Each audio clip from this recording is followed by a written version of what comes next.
This business about color, I raised it in one of the segments in this program. Is it important to worry about and argue about this issue of color and what color the Egyptians were?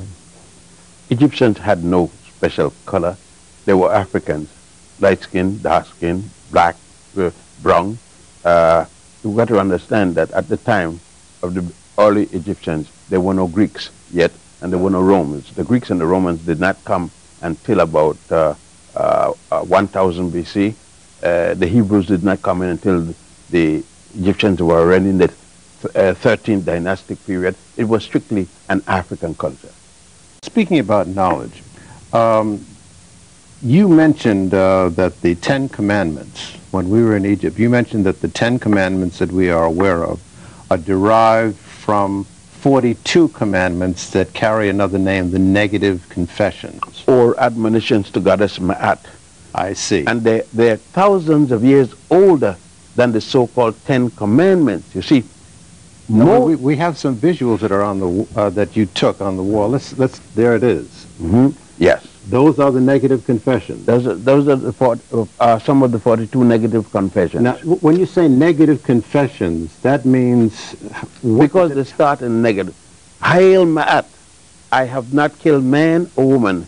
Hail Ma'at, I have not made light thy bushel. Hail Ma'at, I have not spoken ill of the God. So these are... These would be the English version I have not, as opposed to thou shalt not.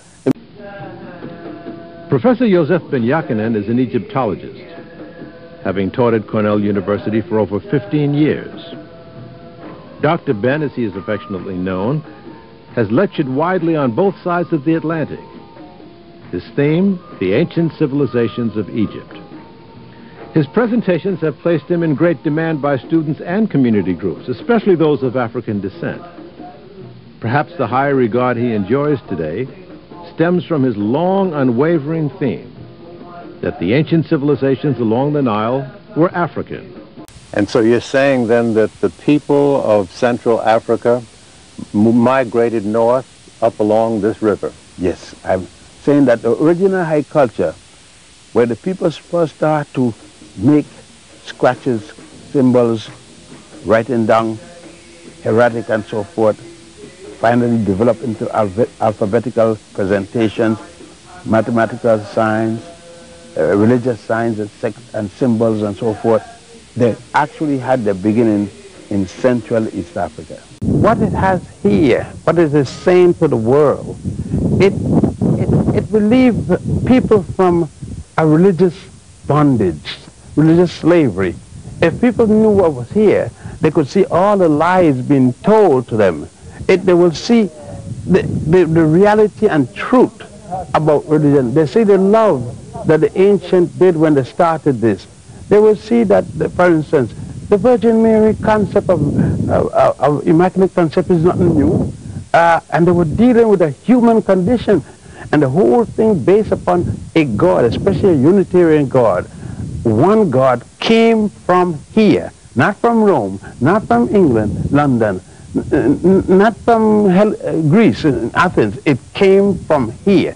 Whether you're Jewish, Christian, Muslim, or what, you got the basis of what your religion is here, along the Nile. The whole world must look to Egypt. The entire world, bar not a single country.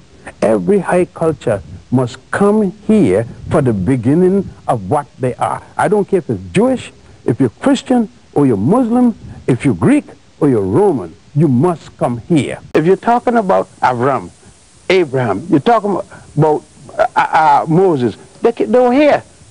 Moses, they said, was born here in a place called Goshen. Abraham came here and received his education. He had no education before he came here. All of them came here. The whole thing about the 10 Commandments came out of the 42 negative confessions. Dr. Ben is teaching reverse racism. They call it what they want. I don't mind what they call it. The fact is, if a teacher come here and prove me wrong, I'll go anywhere they got and show them what they wrote, where it came from, and carry them to where it comes for them to see it. The point is, my evidence still exists. They can't show me Adam and Eve, but I could show them Osiris. How big is this pyramid that we're on? Which pyramid are we on now? This is what we are the one of Khufu, which the Greeks called Cheops. This is 48 stories tall. About a story, let's say, on one floor to the next floor, 10 feet. So you got 48 times 10, 480 foot tall. Now, the metal you see on the top there, showing you where the end of the capstone was originally, before it was removed. So it will be fought. But then the building goes down into the ground. What you see there is the earth surface, earth level. But below there you got another 2 stories down, where you got cutways, walkways, tunnels, and so forth. And recent sounding, they have voids that they believe to be other rooms or whatever, chambers or so forth. Now, downstairs you have beautiful work, the friezes and so forth, that tells various things that the average person will see on the outside. But it's about 3.5 city blocks. 3 times 200 plus a fraction, 640 feet. Each leg is 3.5 city blocks. Roughly square. A square was 640 feet. You got about 2 million blocks in this building. About 2 million. How much do they estimate each one of these blocks of granite? This is granite? No. This is limestone. How did they bring that stone all the way from... And barges, and floating barges. Quite recently they found the area where they dock, like a wharf, a harbor, where they were able to come off the Nile and come up into this area and bring the stone. It was easy then, because remember, you have about 300,000–400,000 people not working during the inundation period, the flood period.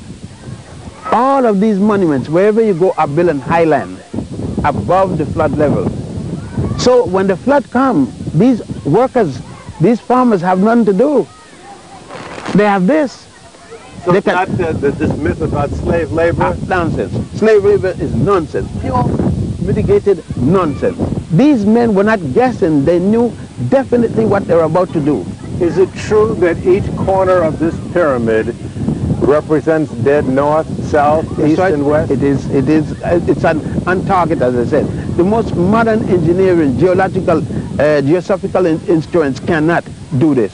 Now there are 3 here that are right alongside one another. Father, son, and grandson. I see. The father is one Khufu, the son, the one behind this, Afra, and the grandson, the last one, Menkara. Well, now that high point that you were standing at, as you looked at it, which is which? There's a little trick here. You can't build a pyramid bigger than your father's or higher. So what Khafra did is build a pyramid smaller than his father's but on higher ground. And you see, God Bes. This was originally the original God of the Nile, God of the life, because the life was life source. Now you see Bes playing every instrument there is. The harp, which you thought was a European instrument. Here is God Bless playing the tambourine. Here. Here is God Bless playing the flute and like an oboe. Here is over there playing in the form of a monkey, playing what Farouk called the electric guitar. Here is it. Look at like any electric. Here he is playing a bassoon. Here, you see me? He's playing all the major instruments that you thought were European.